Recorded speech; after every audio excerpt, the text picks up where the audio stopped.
मत्ती का सुसमाचार अध्याय 7 वचन 3 से लेकर 5 तक मैं पढ़ रही हूँ। ध्यान देकर सुनो। तो क्यों अपने भाई की आँख के तिनके को देखता है और अपनी आँख का लट्ठा तुझे नहीं सूझता? जब तेरी ही आँख में लट्ठा है तो तू अपने भाई से कैसे कह सकता है, ला मैं तेरी आँख से तिनका निकाल दूँ? हे कपटी, पहले अपनी आँख में से लट्ठा निकाल ले, तब तू अपने भाई की आँख का तिनका भली भांति देखकर निकाल सकेगा। Hallelujah, hallelujah, hallelujah, hallelujah, hallelujah, hallelujah. मेरे प्यारे भाई और बहनों, दुनिया के हर मनुष्य के लिए प्रभु यीशु ने ये बहुत महत्वपूर्ण सलाह दी है। प्रभु कहता है कि तू क्यों अपने भाई से ऐसा कहता है कि मैं तेरी आँख का तिनका निकाल दूँ, क्योंकि तुम्हारे ही आँख में लट्ठा है।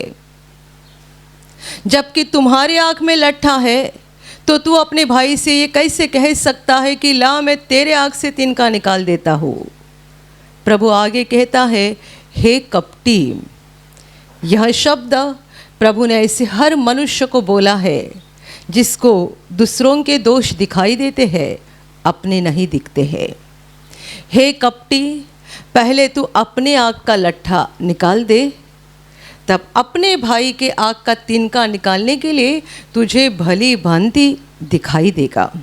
Hallelujah, hallelujah, hallelujah, hallelujah. मेरे प्यारे भाई और बहनों, हर मनुष्य की ये समस्या है। क्या समस्या है?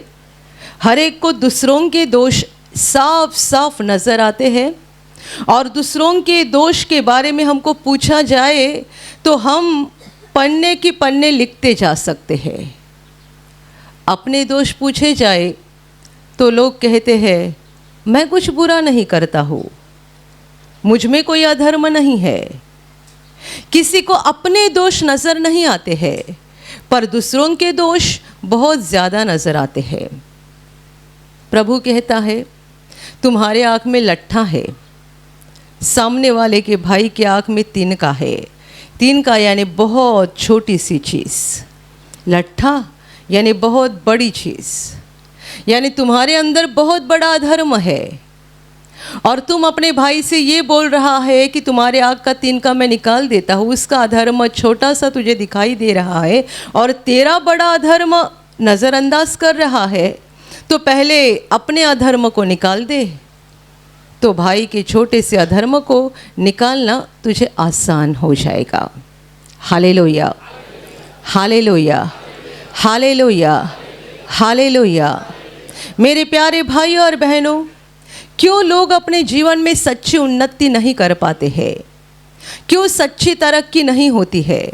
मैं तरक्की इस बात को नहीं बोलती हूँ कि आप बहुत पढ़े लिखे हो, आपके पास गाड़ी हो, बंगला हो, पैसा हो, दुनिया में मान सम्मान हो, ये तरक्की नहीं है। परमेश्वर के नज़र में तरक्की ये है कि आपकी आत्मा परमेश्वर से जुड़ गई है, आप परमेश्वर के करीब जा रहे हैं, परमेश्वर आपके साथ है, आप आपकी आत्मा में परमेश्वर की आवाज़ सुन रहे हैं और हर दिन परमेश्वर आपके साथ साथ चलते रहता है, तो जान लेना ये आपकी तरक्की हो गई। Hallelujah, hallelujah, hallelujah. पैसा पाना, गाड़ी बंगला हासिल करना, बड़ी उपाधि प्राप्त करना, ये तरक्की नहीं है। कोई कहेगा परमेश्वर का अनुग्रह मेरे ऊपर हो रहा है, परमेश्वर के आशीष मेरे जीवन में बढ़ रहे हैं, मैं परमेश्वर की मौजूदगी में चल रहा हूँ, ये आपकी तरक्की हो रही है। Hallelujah, hallelujah. क्योंकि हमारे लिए यही ज़रूरी है। मनुष्य के लिए पैसा सोना चांदी नहीं, परमेश्वर हमारे साथ होना ये ज़रूरी है। लोग अपने जीवन में क्यों तरक्की नहीं कर रहे हैं? क्यों उनकी सच्ची उन्नति नहीं हो रही है? वजह यह है कि उन्हें अपने अधर्म नजर नहीं आ रहे हैं, दूसरों के अधर्म दिखाई दे रहे हैं। और ये बात तो अपने घर से ही शुरू होती है। हर पति अपने पत्नी के अधर्म को साफ साफ देखता है। हर पत्नी को अपने पति के अधर्म साफ दिखाई देते हैं। माँ बाप को बच्चों के और बच्चों को माँ बाप के, भाई बहन को एक दूसरों के, यानी सबों को दूसरों के अधर्म नजर आते हैं। दूसरों की गलतियाँ, दूसरों के दोष, ये पहले घर से ही शुरुआत होती है। और फिर बाहर जाएंगे, बच्चे स्कूल में जाते हैं तो ये गलत है वो गलत है, कोई कॉलेज में जाता है ये गलत है वो गलत है, आप कंपनी में जाते हैं, ऑफिस में जाते हैं, काम धंधा चलाते हैं, आप सफ़र करते हैं, आसपास आपके जितने सारे लोग रहते हैं, सबों में हमें अधर्म नज़र आता है, दोष नज़र आता है, कुछ न कुछ गलती नज़र आती है। हम हमेशा दूसरों की ओर देखते हैं और दूसरों के दोष निकालते हैं, पर मनुष्य मरते दम तक अपनी आत्मा को नहीं देखता है और मेरे अंदर क्या दोष है ये देखता नहीं है, उसे निकालने की कोशिश नहीं करता है और इसीलिए वो सच्ची तरक्की नहीं कर सकता है। पुराने नियम में परमेश्वर का वचन कहता है, जो अपने अधर्म को कबूल करता है और छोड़ देता है, उस पर परमेश्वर की दया होती है। अपने अधर्म को, जो अपने अधर्म को कबूल करता है और छोड़ भी देता है, उस पर परमेश्वर की दया होती है। इसका मतलब परमेश्वर उस पर खुश होता है। और इसके विपरीत देखा जाए तो पूरे संसार की हालत ऐसी है कि कोई अपने अधर्म को कबूल नहीं करता है, कोई अपने दोष को कबूल नहीं करना चाहता है। छोटी छोटी बातों में भी देखा जाए तो हर कोई इस रीति से बोलते हैं कि मैं सच हूं तू गलत है, मैं सच हूं तू गलत है। छोटे से छोटी बात को लेकर घर में झगड़े क्यों होते हैं? हर किसी को ये कहना होता है मैं सच हूं, मैं बराबर हूँ, तू गलत है। पति को लगता है मैं बराबर हूँ, औरत गलत है। औरत को लगता है मैं बराबर हूँ, पति गलत है। Hallelujah, hallelujah. और हमारे ऐसी ज़िंदगी के कारण हमें बाहर से ऐसा लगता है कि हमारी तरक्की हो गई। मतलब क्या? 5 साल पहले मुझे 10,000 तनख्वाह मिलता था, अभी 15,000 मिलने लगा, तरक्की हो गई। नहीं, आप अपने आप को फंसा रहे हैं। आप कहोगे 5 साल पहले मेरा जो धंधा था उसमें महीने में मुझे 25,000 मिलता था, आज मुझे 40,000 मिल रहा है हर महीना, तो मेरी तरक्की हो गई। ये तरक्की नहीं है। लोग ऐसी बातों को तरक्की समझते हैं। तनख्वाह बढ़ गया, धंधे में कमाई बढ़ गई, बड़ी डिग्री हासिल की, दुनिया में कुछ तो मान सम्मान मिलने लगा, कुछ तो एक बड़ा पद मिलने लगा। लोग समझते तरक्की है और वास्तविकता में आत्मा उनका खोखला बनते जाता है। परमेश्वर की मौजूदगी से वे दूर दूर दूर जाते रहते हैं और अंत में शैतान उनको पूरा ही पूरा निगल डालता है। Hallelujah, hallelujah, hallelujah. इस बात की गवाही आपके खुद के ही जीवन में है। आपको दूसरों की ओर ढूंढने की ज़रूरत नहीं है। जब आप प्रभु के पास नहीं आए थे तब आपके हृदय में शांति नहीं थी। हो सकता है कि आपके पास पैसा बहुत था, हो सकता है कि आपके पास सुख सुविधा सब थी, पर आपकी आत्मा में वो शांति नहीं थी जो शांति आप प्रभु यीशु के पास आने के बाद पाई है। मतलब क्या हुआ? मतलब ये है, दुनिया में आपके पास पैसा था, गाड़ी थी, सुख सुविधा थी, पर आप परमेश्वर से दूर थे। दुनिया के लोगों की आत्माएं भूखी और प्यासी है। क्यों भूख प्यास है? और इसी भूख और प्यास को मिटाने के लिए लोग तरह तरह की कोशिश कर रहे हैं, तरह तरह की। मुझे हमेशा इस बात का बड़ा अचंभा लगता था, कि YouTube पर खाने पीने की चीज़ें बनाने की जो वीडियो होते हैं ना, उनको सबसे ज़्यादा व्यूज़ होते हैं। परमेश्वर का वचन सुनने के लिए लोगों के दिल तैयार नहीं है, पर ये आइटम कैसा बनाना है, वो चीज़ कैसी बनानी है, तरह तरह की खाने पीने की चीज़ें बनाने के वीडियो को करोड़ों और करोड़ों से भी ज़्यादा व्यूज़ हो जाते हैं। जब कभी मैं उन वीडियो को खोल के देखती थी, जिस तरीके से वो बनाते हैं, मुझे हंसी आती थी। अभी मैं नहीं देखती हूँ, पहले कभी 2-4 बार देखा था, बस ये देखने के लिए लोग दिखाते क्या है, और मुझे बड़ी हंसी आती थी। मैं सोचती थी परमेश्वर ने आदि मानव को अदन की बटिका में रखा था और कहा था इस पेड़ के फल यही तुम्हारा भोजन है। वहाँ से लेकर मनुष्य कहाँ तक पहुँच गया, ये डालो, वो डालो, वो डालो, वो डालो, और सब किसके लिए? हमारे ज़बान की भूख और प्यास को मिटाने के लिए। हम एक चीज़ को एक बार खाया, 10 बार खाया कि हमें लगता है इसमें अभी मज़ा नहीं आ रही है, अभी कुछ तो नया आइटम चाहिए। जिसकी आत्मा परमेश्वर से दूर है, वो खाने पीने की और शरीर की सारी लालसा में, वासनाओं में डूबा हुआ रहता है, और उसके शरीर की प्यास कभी नहीं बुझती है, भूख कभी नहीं बुझती है। और जो प्रभु के पास आ गए हैं, उन्हें ये वो डालकर खाने की ज़रूरत नहीं, दाल चावल खाकर भी वो बड़े खुश रहते हैं। Hallelujah, hallelujah, hallelujah, hallelujah. हर सप्ताह रविवार को जब आप यहाँ आते हैं, आपको खाने में बस खिचड़ी देते हैं, तो लोग बढ़ते जा रहे हैं खिचड़ी खाने के लिए। क्या हम खिचड़ी देते हैं इसके लिए आप बढ़ रहे हैं? जिसकी आत्मा प्रभु के साथ जुड़ गई है, उसे दुनिया भर की चीजें खाने की लालसा नहीं रहती है, क्योंकि उसकी आत्मा प्रभु में तृप्त हो गई है। और जिसकी आत्मा की भूख और प्यास प्रभु में बुझ गई है, जिसकी आत्मा तृप्त हो गई है, उन्हें शरीर की थोड़ी सी बातों को लेने से ही काफ़ी हो जाता है। बहुत बातों की इच्छा उनके मन में नहीं रहती है। Hallelujah, hallelujah, hallelujah, hallelujah. मेरे प्यारे भाइयों और बहनों, मनुष्य अंदर से खोखला बनते जा रहा है।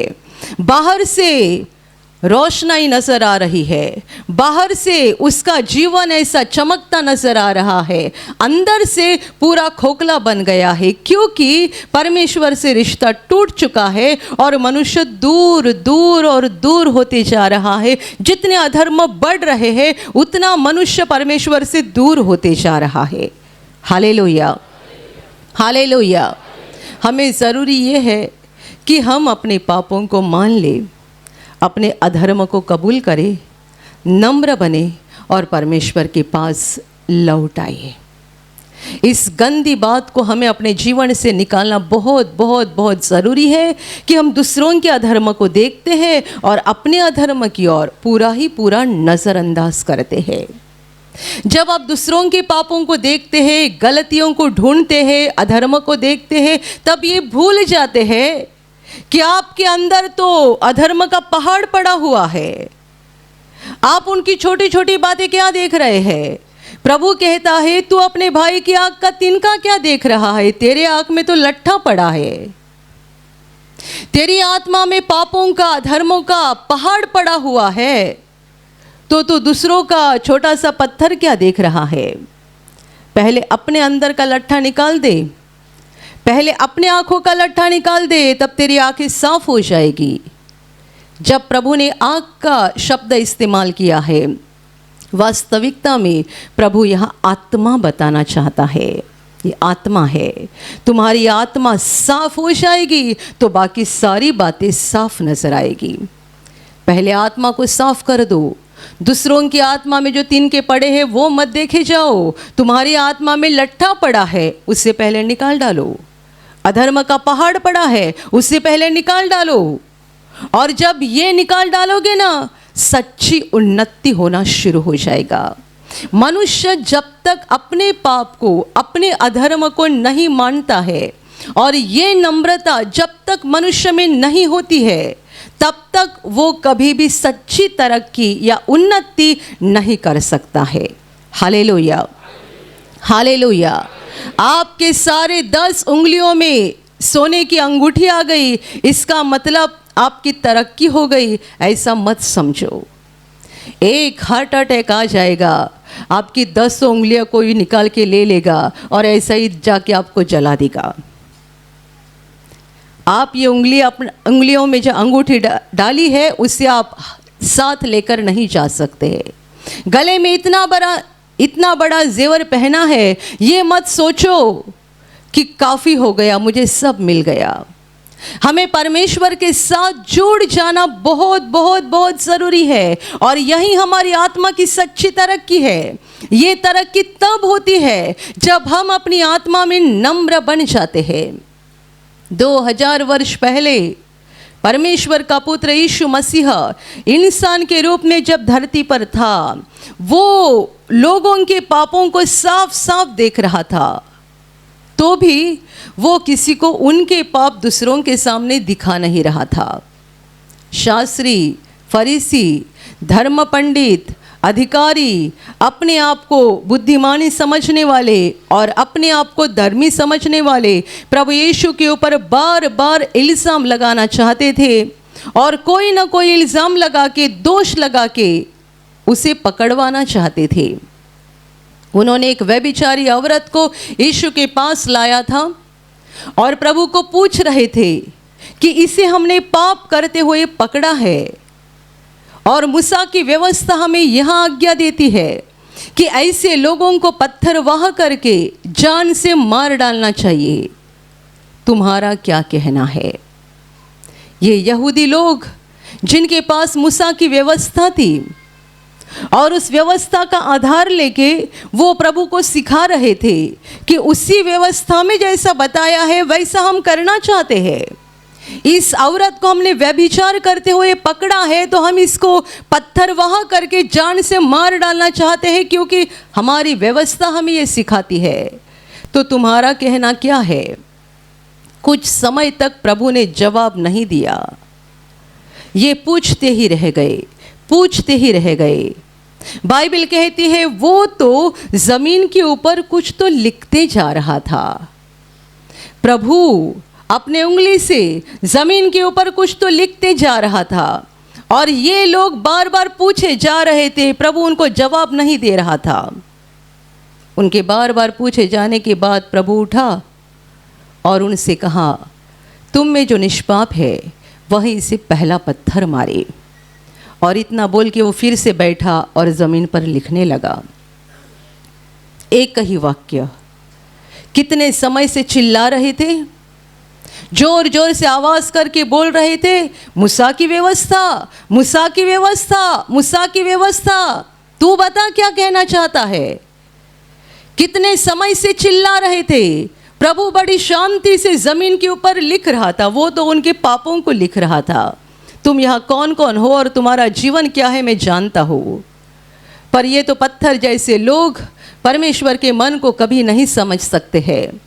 वो तो चिल्लाना शुरू ही रखे तो प्रभु ने उठकर बस एक ही वाक्य कहा, तुम में जो निष्पाप है वह इसे पहला पत्थर मारे। और फिर वो बैठा, देखा नहीं आगे वो क्या कर रहे, पत्थर मार रहे कि नहीं मार रहे हैं। फिर से उसने अपना काम जारी रखा।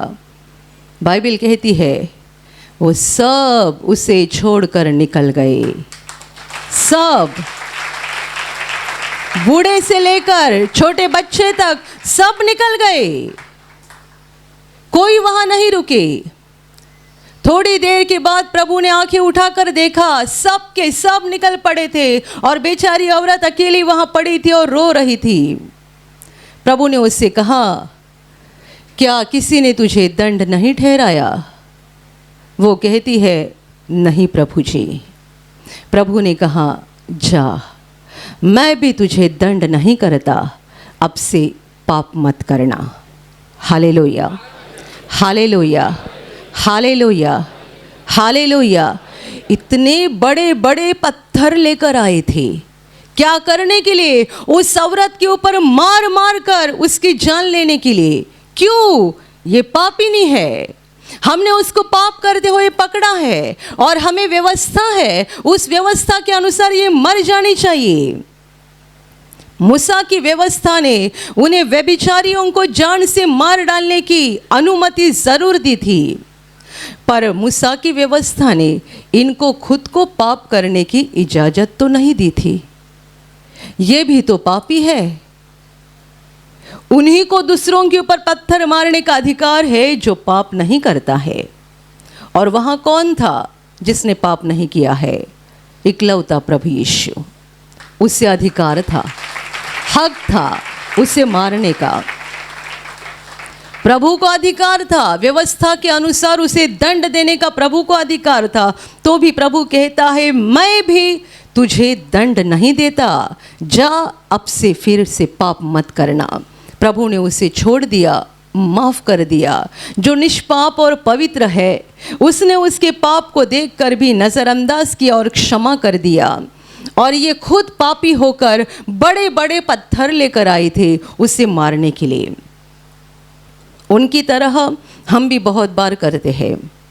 हमारे भी हाथ में बड़े बड़े पत्थर रहते हैं पापियों के ऊपर मारने के लिए। बड़े बड़े पत्थर, ज़बान में बड़े बड़े शब्द रहते हैं दूसरों के ऊपर इल्ज़ाम लगाने के लिए, उनके दोष डालने के लिए। हम भी पत्थर उठाकर हर दिन चलते हैं, इसको मारे उसको मारे। सुबह से लेकर रात तक हमारे भी हाथों में पत्थर रहते हैं दूसरों के ऊपर मारने के लिए और ये दिखाने के लिए कि ये पापी लोग हैं। हर कोई दूसरों पर इल्ज़ाम लगाना चाहता है और इसी से हमारा परमेश्वर से अलग होना शुरू होता है। हम दूर दूर और दूर जाते हैं। प्रभु यीशु ने कहा, एक बार एक फरीसी और एक चुंगी लेने वाला मंदिर में प्रार्थना करने के लिए आए। फरीसी लोगों की नज़र में एक धर्मी मनुष्य है। वो मंदिर में वेदी के सामने खड़ा हो गया और परमेश्वर से कहता है, हे प्रभु, मैं तेरा धन्यवाद करता हूँ क्योंकि मैं अच्छा मनुष्य हूँ। किस रीति से अच्छा है उसने वर्णन किया है।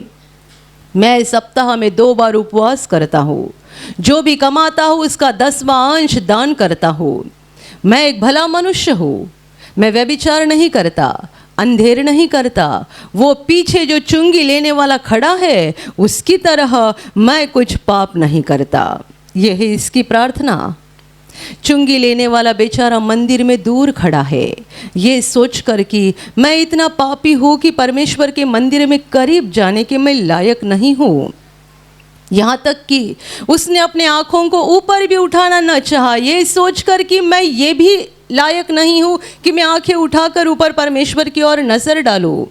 वो ज़मीन की ओर देखकर छाती पीट पीट कर रो रो कर प्रार्थना कर रहा था, हे प्रभु, मुझ पापी पर दया कर। प्रभु कहता है, ये फरीसी नहीं परंतु चुंगी लेने वाला धर्मी ठहरकर अपने घर चला गया। Hallelujah, hallelujah, hallelujah, hallelujah. तरक्की किसकी हो गई? फरीसी की हो गई या चुंगी लेने वाले की हो गई? परमेश्वर ने उसे धर्मी ठहराया। इसका मतलब क्या है? जब इंसाफ का दिन आएगा, चुंगी लेने वाला प्रभु यीशु के दाहिने हाथ के ऊपर खड़ा रहेगा क्योंकि उसे पापों की क्षमा मिल चुकी है। वो हंसेगा, नाचेगा और कहेगा, परमेश्वर ने मुझे पापों से क्षमा कर दिया है, मुझे पापों से अधर्म से मुक्त कर दिया है। और न्याय के दिन फरीसी प्रभु के न्यायासन के सामने खड़ा रहेगा, कांपता हुआ, डरता हुआ, ये जानकर कि मुझे पापों की क्षमा नहीं हुई है, मेरे लिए अनंत काल का दंड ठहराया है जो है नरक। Hallelujah, hallelujah, hallelujah, hallelujah. मेरे प्यारे भाइयों और बहनों, अपने आप को धर्मी समझना छोड़ दो। बाइबल कहती है सबों ने पाप किया है, परमेश्वर की नज़र में एक भी पवित्र नहीं है, एक भी धर्मी नहीं है। हम सब पापी हैं। हम अपने आप को धर्मी तब समझना चाहिए जब हमने यीशु पर विश्वास किया, पापों की क्षमा पाई, तब हमने ये बोलना चाहिए, मैं धर्मी बन चुका हूँ, मैं धर्मी बन चुकी हूँ। पर ये धार्मिकता मेरी नहीं है, ये मेरे प्रभु की धार्मिकता है। मैं तो जन्म का पापी हूँ, मैं तो जन्म की पापी हूँ, मेरे अंदर कुछ अच्छा नहीं है, मेरे पास खुद की पवित्रता नहीं है, मेरे पास जो पवित्रता और जो धर्मीपन है वो सब मेरे प्रभु का है, क्योंकि उसने मेरे लिए क्रूस पर लहू बहाकर मुझे बचाया है। मैं पापी हूँ, इस बात का हमें जिंदगी के अंत तक ध्यान रखना है। हम पापी हैं, हम अपने आप को धर्मी समझकर दूसरों को तुच्छ नहीं जान सकते हैं। हम दूसरों के दोष निकालकर अपने दोष को और अपने अधर्म को ढक कर नहीं रख सकते हैं। आप लोगों के सामने तो दिखा सकते हैं कि हम धर्मी हैं, परंतु हमें परमेश्वर के न्यायासन के सामने खड़ा होना है और वो परमेश्वर हमारे सारे कामों को जानता है।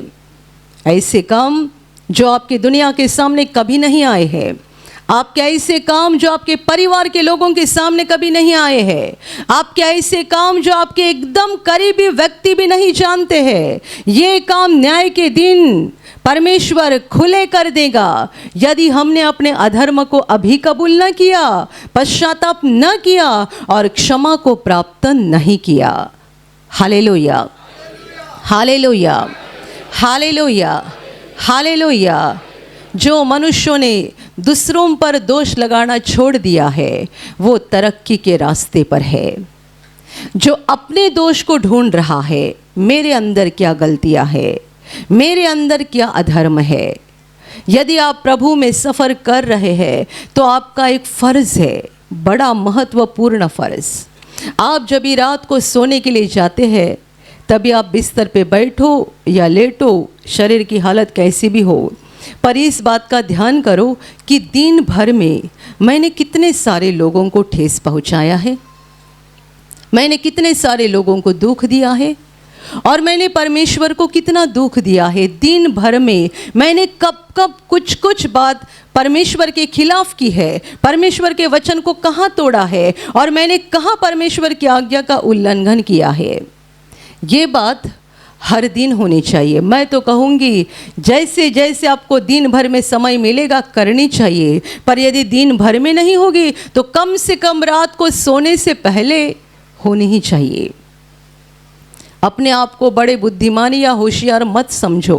परमेश्वर के सामने कोई पवित्र नहीं है, कोई धर्मी नहीं है। उसने हमें धार्मिकता के कपड़े पहनाए हैं जो उसके हैं। हमारे पास अपनी धार्मिकता नहीं है। हर दिन प्रभु के सामने आकर बैठ जाओ। हालेलुया, हालेलुया, हालेलुया मत बोलते जाओ। जब हालेलुया हालेलुया बोलते जाते हैं ना, बस हमारा मुंह और ज़बान बोलती जाती है, पर आत्मा को परखना भूल जाते हैं। ये आपको स्तुति उपासना जो करनी है वो कर दीजिएगा, पर ऐसा एक समय होना चाहिए हर दिन में कम से कम एक बार कि आप ध्यान करके अपनी आत्मा को जांचिए, अपनी आत्मा को परखे। मैंने आज दिन भर में क्या क्या बुरे काम किए हैं, कहाँ कहाँ मैंने परमेश्वर के वचन को तोड़ा है, कहाँ कहाँ मेरे ज़बान से दूसरों के लिए गलत शब्द निकले हैं, कहाँ कहाँ मैंने किसी के दोष निकाले हैं, किसी की निंदा की है। परखो, प्रभु के सामने आकर आंसू बहाकर उस बातों के लिए पश्चाताप करो, क्षमा मांगो। आप जानते हैं इससे क्या हो जाएगा? आप जितना हर दिन ये करते जाएंगे, जैसे कि एक मैला कपड़ा बार बार धोने से एकदम साफ होता है, वैसी हमारी आत्मा धीरे धीरे चमकने लगेंगी। परमेश्वर की रोशनी उसके अंदर आएगी, क्योंकि हमने अपने आत्मा को हर दिन परमेश्वर के सामने नम्र बनाकर उसे साफ कर दिया है प्रभु यीशु के लहू के द्वारा। Hallelujah, hallelujah, hallelujah, hallelujah, hallelujah. यदि आपको ऐसी आदत है तो आप गंभीर आत्मिक स्थिति में है, कि हर बात में आप दूसरों पर दोष लगाते हैं, ये इसकी वजह से हो गया, वो उसकी वजह से हो गया, ये ऐसा हो गया, वो वैसा हो गया, जान लेना आपको एक बड़ी आत्मिक बीमारी लग गई है, जिसे दूसरों को दोष लगाने की आदत है, चाहे वो पति हो, पत्नी हो, भाई हो, बहन हो, कोई भी हो। यदि आपको दूसरों को दोष लगाने की आदत हो गई है, इसका मतलब आपकी आत्मा को एक गंभीर बीमारी हो गई है, और यदि समय पर यह बीमारी ठीक नहीं हो जाएगी तो नतीजा बड़ा खतरनाक हो जाएगा। होश पे आ जाइएगा, सावधान हो जाएगा। दूसरों की लाख गलती आप देखें, नजरअंदाज करो और कहो मैं भी तो एक पापी मनुष्य हूं, मैं भी परमेश्वर के वचन का उल्लंघन करता हूं, मैं भी परमेश्वर के वचन को तोड़ देती हूं। अपने आप को परखो, अपने आप में बदलाव करो। क्या हो जाएगा? आपकी आत्मा में तरक्की हो जाएगी, उन्नति हो जाएगी, आपकी आत्मा स्वर्ग की रोशनी से भर जाएगी और आपके आसपास के माहौल को भी परमेश्वर आपके द्वारा आशीषित कर देगा। हालेलुया। एक सच्ची गवाही है, बड़ी सुंदर कहानी है ये। पति पत्नी दोनों प्रार्थना में आते थे और दोनों का हमेशा झगड़ा होता था। प्रार्थना सभा को चलाने वाले लोग उनके घर पे जाकर भी कई बार प्रार्थना की, कई बार समझाया, दोनों में जरा भी कुछ नहीं फर्क होता था। दोनों ऐसे लड़ते थे मानो एक दूसरों के दुश्मन है। कुछ महीनों के बाद ये परिस्थिति बिल्कुल उल्टी नजर आने लगी। दोनों प्यार से रहने लगे, हंसते हंसते प्रार्थना में आने लगे, हंसते हंसते जाने लगे। प्रार्थना सभा चलाने वाले पैस्टर को बड़ा अचंभा लगा और पैस्टर ने उनको पूछा कि तुम्हारे अंदर ये बदलाव कहाँ से आ गया? तुम पति पत्नी को बदलने के लिए, हमने पूरे चर्च ने इतनी कोशिश की, आप बदले नहीं, और अभी हम कई महीना से देख रहे हैं, ये बदलाव कैसा हो गया? दोनों हंसे और पति ने जवाब दिया, बाइबल के एक वचन ने नहीं, आधे वचन ने मेरे जिंदगी को बदल दिया। कौन सा वचन? आपने तो बहुत बार सुना है और हमने आपको छप कर भी दिया है। हे पतियों, अपने अपनी पत्नी से प्रेम रखो। ये भाई साहब कहते हैं कि मुझे मेरे औरत का बड़ा गुस्सा आता था। मैं प्रवचन सुनता था, कई बार बाइबल भी पढ़ चुका हूँ, मुझे कुछ नहीं होता था, पर एक बार जब मैं बाइबल पढ़ रहा था, मैंने इस वचन को पढ़ा और इस वचन ने मेरे दिल को ऐसा छू लिया कि मैंने ये सोचा कि मेरे लिए जो प्रभु की आज्ञा है ये मैं करूँगा। मेरे पत्नी के लिए आज्ञा है कि वो मेरे अधीन रहे, वो मेरे अधीन रहे या न रहे उसका हिसाब प्रभु लेगा, मैं नहीं कुछ करूँगा। मेरे लिए जो आज्ञा है बस उसी का मैं पालन करूँगा। उस वचन के द्वारा मेरा हृदय ऐसा बदल गया कि उस दिन से मैं अपने औरत के साथ बड़े प्रेम से बर्ताव करने लगा। औरत हमेशा की तरह वैसा ही बर्ताव करती रही, पर उसने कहा कि मैंने वचन को पकड़े रखा और मैं प्रेम से बर्ताव करते रहा। वो चाहे कितना भी उल्टा सुल्टा बोले, कुछ भी करे, पर मैं वचन को पकड़े रहा। और कुछ दिनों के बाद औरत के समझ में आ गया कि पति में बदलाव हो गया है और मैं बहुत कुछ बोलती हूँ, ये कुछ बोलता नहीं है। पहला ऐसा होता था, ये गालियाँ देगी वो भी देगा, अभी ऐसी हालत है, ये गालियाँ देती है वो कुछ नहीं बोलता है।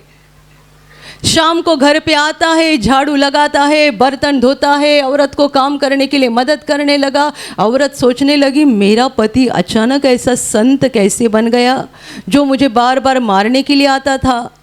और फिर उसने सोचा मुझे भी ऐसा बर्ताव नहीं करना चाहिए।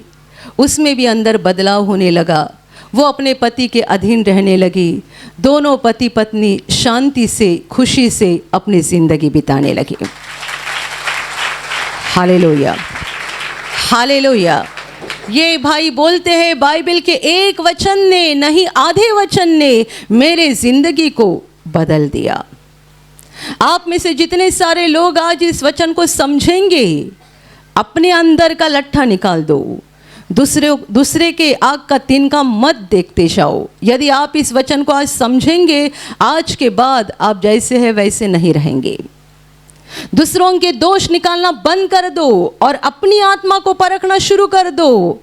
आपकी उन्नति हो जाएगी, तरक्की हो जाएगी, आप परमेश्वर के करीब जाते रहोगे, आपकी आत्मा रोशनी से भर जाएगी। प्रभु आपको आशीषित करेगा ही, पर आपके द्वारा आपके घराने को, आपके परिवार को भी प्रभु आशीषित करेगा।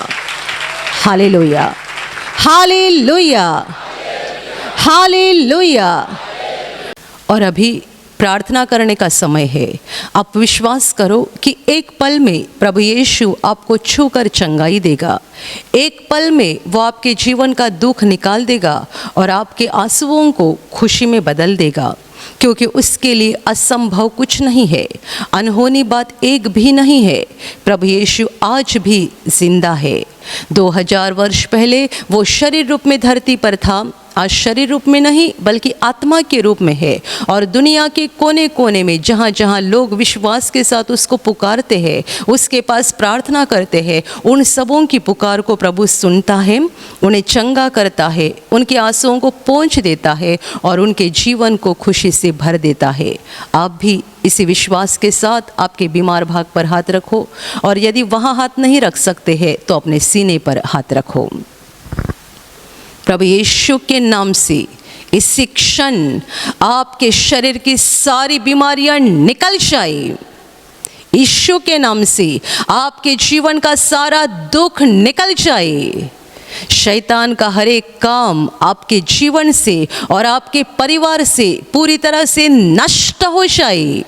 यीशु के नाम से, प्रभु यीशु के नाम से शैतान का सारा काम आपके जीवन से नष्ट हो जाए। सारी दुष्ट आत्माओं को प्रभु यीशु के नाम से मैं आज्ञा दे रही हूँ, इसी क्षण इन्हें छोड़कर निकल जाओ और वापस उनमें नहीं आना। इसी क्षण प्रभु का महान सामर्थ आपके ऊपर आ जाए। प्रभु का महान सामर्थ आपके ऊपर आ जाए। प्रभु का महान सामर्थ आपके ऊपर आ जाए। इसी घड़ी पवित्र आत्मा की खुशी आपके दिल में आ जाए, पवित्र आत्मा की शांति आपके दिल में आ जाए और आपका जीवन स्वर्ग की रोशनी से भर जाए। आमीन।